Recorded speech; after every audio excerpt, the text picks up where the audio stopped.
Grimm's Household Tales, translated by Margaret Hunt, read by Paul Martin. This audiobook and its underlying text is in the public domain. Number 77, Clever Gretel. There was once a cook named Gretel, who wore shoes with red heels, and when she walked out with them on, she turned herself this way and that and thought, "You certainly are a pretty girl." And when she came home she drank, in her gladness of heart, a gulp of wine, and as wine excites a desire to eat, she tasted the best of whatever she was cooking until she was satisfied and said, "The cook must know what the food is like." It came to pass that the master one day said to her, "Gretel, there is a guest coming this evening. Prepare me 2 fowls very daintily." "I will see to it, master," answered Gretel. She killed 2 fowls, scalded them, plucked them, put them on the spit, and towards evening set them before the fire that they might roast.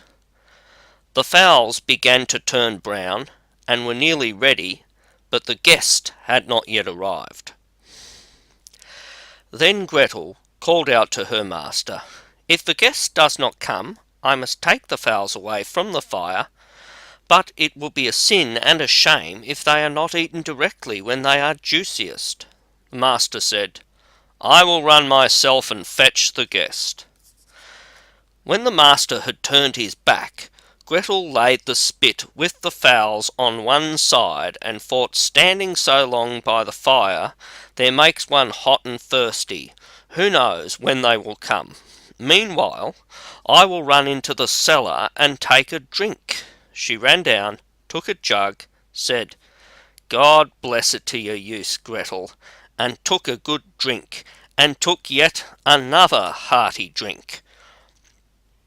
Then she went and put the fowls down again to the fire, basted them, and drove the spit merrily round. But as the roast meat smelled so good, Gretel thought, "Something must be wrong. It ought to be tasted." She touched it with her finger and said, "Ah, how good fowls are! It certainly is a sin and a shame that they are not eaten directly." She ran to the window to see if the master was not coming with his guest, but she saw no one, and went back to the fowls and thought, "One of the wings is burning. I had better take it off and eat it." So she cut it off, ate it, and enjoyed it. And once she had, she thought, "The other must go down too, or else master will observe that something is missing." When the 2 wings were eaten, she went and looked for her master, and did not see him.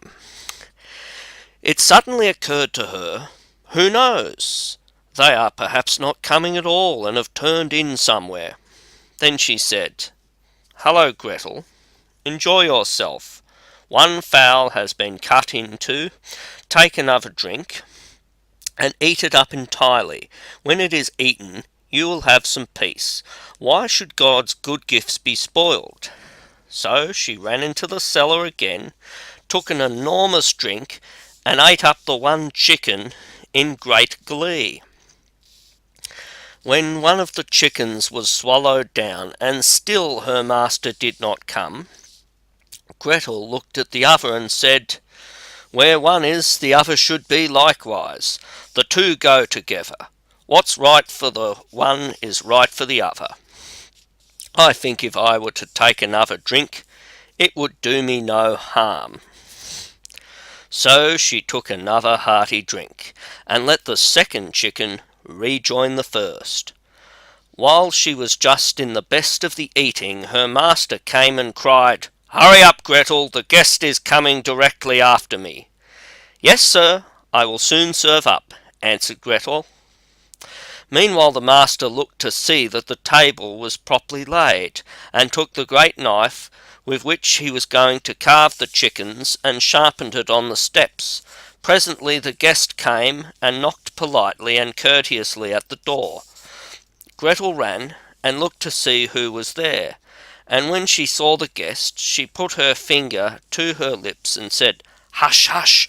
Get away as quickly as you can. If my master catches you, it will be bad for you. He certainly did ask you to supper, but his intention is to cut off your 2 ears. Just listen how he is sharpening the knife for it."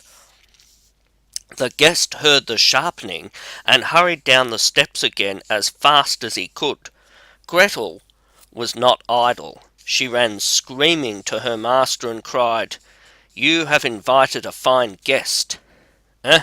Why, Gretel? What do you mean by that?" "Yes," said she, "he has taken the chickens which I was going to serve up off the dish, and has run away with them." "That's a nice trick," said her master, and lamented the fine chickens. "If he had but left me one, so that something remained for me to eat." He called to him to stop, but the guest pretended not to hear. Then he ran after him with the knife still in his hand, crying, "Just one," meaning that the guest should leave him just one chicken and not take both. The guest, however, thought no otherwise than that he was to give up one of his ears, and ran as if fire were burning under him in order to take them both home with him. Grimm's Household Tales, translated by Margaret